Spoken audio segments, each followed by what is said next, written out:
Good morning students. आज हम पढ़ेंगे हिंदी व्याकरण का पाठ वचन। इसके पहले हमने संज्ञा और उसके बाद हमने लिंग पढ़ा। तो लिंग में हमने क्या पढ़ा था कि वे शब्द जिन शब्दों के आधार पर संज्ञा या सर्वनाम के स्त्री या पुरुष जाति का बोध होता है उसे लिंग कहते हैं। तो उसी प्रकार जिन शब्दों से वस्तुओं के एक या अनेक होने का बोध होता है उसे हम वचन कहते हैं। जिन शब्दों के आधार पर संज्ञा या सर्वनाम के एक वचन या बहुवचन होने का बोध हो वो वचन कहलाता है। वचन के ये परिभाषा है। वचन के दो भेद हैं, पहला है एक वचन और दूसरा है बहुवचन। एक वचन जिन शब्दों के आधार पर हमें वस्तु के एक होने का पता चले कि वो सिंगुलर है। जिस शब्द के आधार पर हमें वस्तु के एक होने का बोध होता है वह एक वचन कहलाता है। जैसे कि लड़की, मोरनी, लड़का, किताब, कलम, पुस्तक, चौक, पेंसिल इत्यादि कि ये हमारे पास एक है। इसके विपरीत जहां पर जिन शब्दों के आधार पर वस्तुओं के अनेक होने का बोध हो कि वस्तु बहुत ज्यादा है, वहां पर दो या दो से अधिक है। जिन शब्दों के माध्यम से हमें ये पता चले कि वस्तु दो या दो से ज्यादा है वो बहुवचन कहलाते हैं। जैसे कि किताब, किताबें, लड़की, लड़कियां, कलम, कलमें, रोटी, रोटियां, चप्पल, चप्पलें इत्यादि। इसके बाद हम देखेंगे इसके तीसरे भाव को, जिसमें हमने देखा भाववाचक, समुदायवाचक और द्रव्यवाचक सदैव एक वचन में रहते हैं। एक वचन जिस तरीके से हमने लिंग में पढ़ा था कि कुछ शब्द सदैव स्त्रीलिंग में रहते हैं और कुछ शब्द सदैव पुल्लिंग में रहते हैं, उसी तरीके से इनमें भी कुछ शब्द जो सदैव एक वचन रहते हैं और कुछ शब्द जो सदैव बहुवचन में रहते हैं। अब एक वचन में जैसे कि आग, हवा, पानी, क्रोध। आग, हवा, पानी, क्रोध इत्यादि ये सब सदैव एक वचन में ही रहते हैं, ये बहुवचन नहीं है। घर में आग लग गई, हवा तेज तेज बहती है, पानी की बूंदें टपक रही हैं, क्रोध नहीं करना चाहिए। तो आग, हवा, पानी, क्रोध इत्यादि ये सदैव एक वचन में ही होते हैं।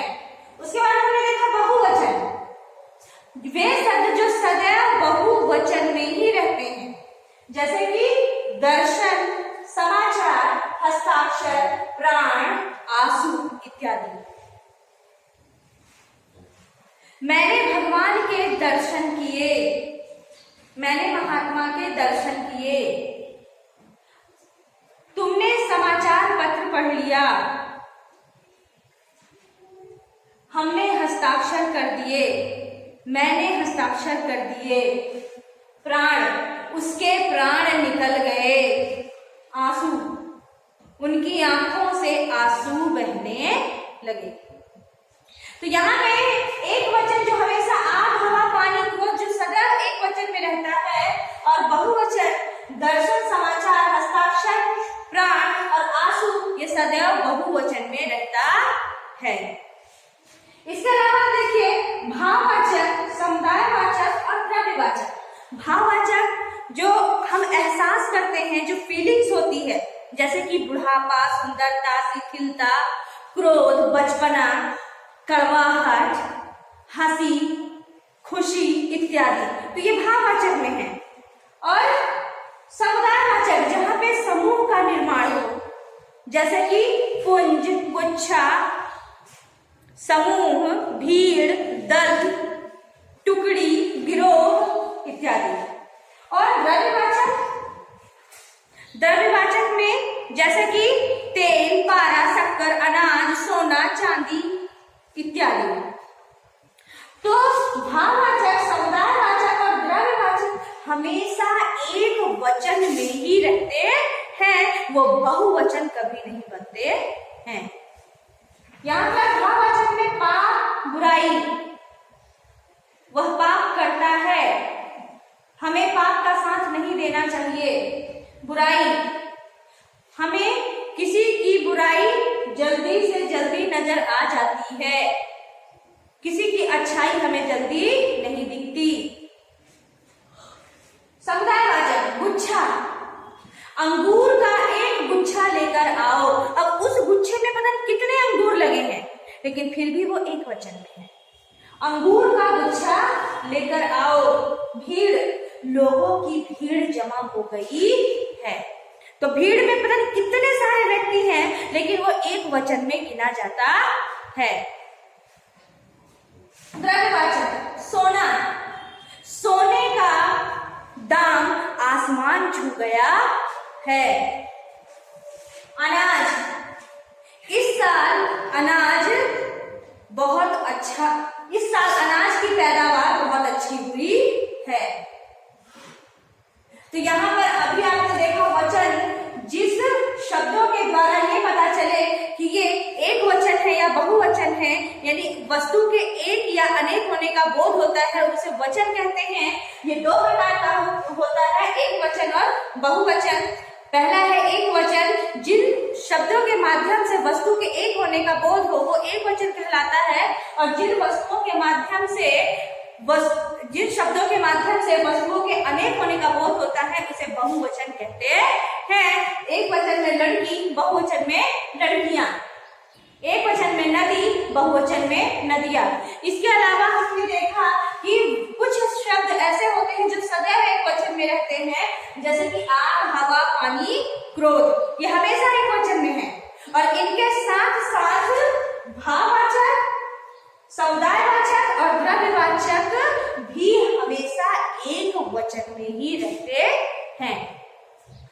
इसके अलावा हमने देखा बहुवचन, बहुवचन में दर्शन, समाचार, हस्ताक्षर, प्राण और आंसू, ये सदैव बहुवचन में ही रहते हैं। तो इसके बाद हमने देखा कि एक वचन और बहुवचन में जिसमें वस्तु के एक होने और वस्तुओं के अनेक होने का बोध होता है, जिसमें कुछ चीजें जो सदैव एक वचन में रहती हैं और कुछ चीजें सदैव बहुवचन में। इसके अलावा भाववाचक, द्रव्यवाचक और समुदायवाचक जो होते हैं वो हमेशा एक वचन में ही रहते हैं। फिर यहाँ पे हम देखेंगे कि कुछ शब्द ऐसे होते हैं जिसमें हम उसके शब्दों के अंत में वृंद, गण, वर्ग, लोग, जन, दल इत्यादि लगाकर उसको हम बहुवचन का रूप देते हैं। ये शब्द उन शब्दों के अंत में लगाकर हम उसे बहुवचन करते हैं। जैसे कि यहाँ पर आप देखेंगे हमने लिखा वृंद, गण, वर्ग, लोग, जन, दल इत्यादि। अब यहाँ पे आप देखिए विद्यार्थी, अगर सपोज उससे पूछा जाए किसी से भी कि विद्यार्थी का एक वचन अगर विद्यार्थी हो तो बहुवचन क्या होगा, तो ज्यादातर लोग बोलेंगे विद्यार्थियों, लेकिन विद्यार्थियों जो है वो बहुवचन नहीं है। तो विद्यार्थी में क्या, विद्यार्थीगण, विद्यार्थीगण। छात्र का छात्रों, छात्रा,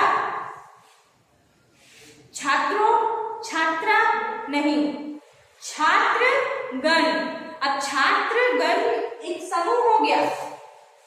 फिर शिक्षक, अब शिक्षक में शिक्षिका या शिक्षक नहीं, शिक्षक गण, नेता गण, अध्यापक गण, दर्शक गण।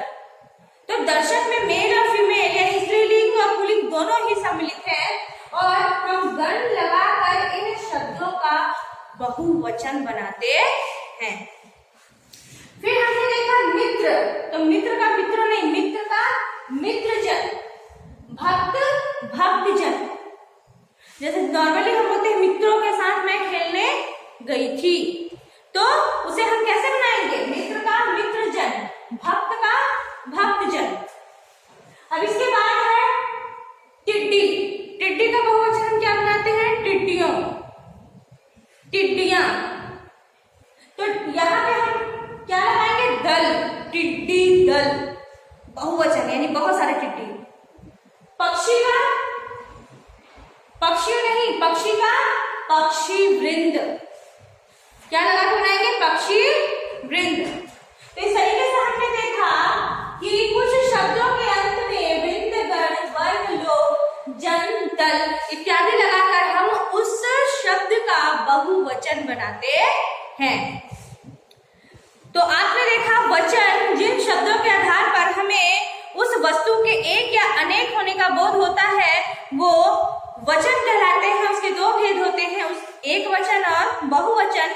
एक वचन जिसमें वस्तु के एक होने का बोध होता है, बहुवचन में अनेक होने का बोध होता है। फिर हमने देखा कि आग, हवा, पानी, क्रोध ये सारे हमेशा एक वचन में रहते हैं और दर्शन, प्राण, हस्ताक्षर, आंख, बाल इत्यादि ये हमेशा बहुवचन में रहते हैं। और भाववाचक, समुदायवाचक और द्रव्यवाचक जो संज्ञाएं होते हैं वो हमेशा एक वचन में ही रहते हैं। फिर हमने देखा कि कुछ शब्द ऐसे होते हैं जो शब्दों के अंत में लगाकर उसे बहुवचन का रूप दिया जाता है, जैसे कि वो गण, वर्ग, लोग, जन, दल, वृंद इत्यादि है। जैसे विद्यार्थीगण, छात्रगण, शिक्षक, नेता, अध्यापक, दर्शक गण। मित्र जन, भक्त जन, यहाँ शब्दों के अंत में क्या लगाया गया? जन। युवा वर्ग, मजदूर वर्ग, टिड्डी दल और पक्षी वृंद इत्यादि। तो आई होप स्टूडेंट्स आपको यह जो पाठ था, ये चैप्टर आपको समझ में आ गया होगा। अगर आपको समझ में नहीं आया है तो इसको ध्यान से सुनेंगे और जहां पे भी आपको डाउट होगा आप तुरंत उसे पूछेंगे। Thank you.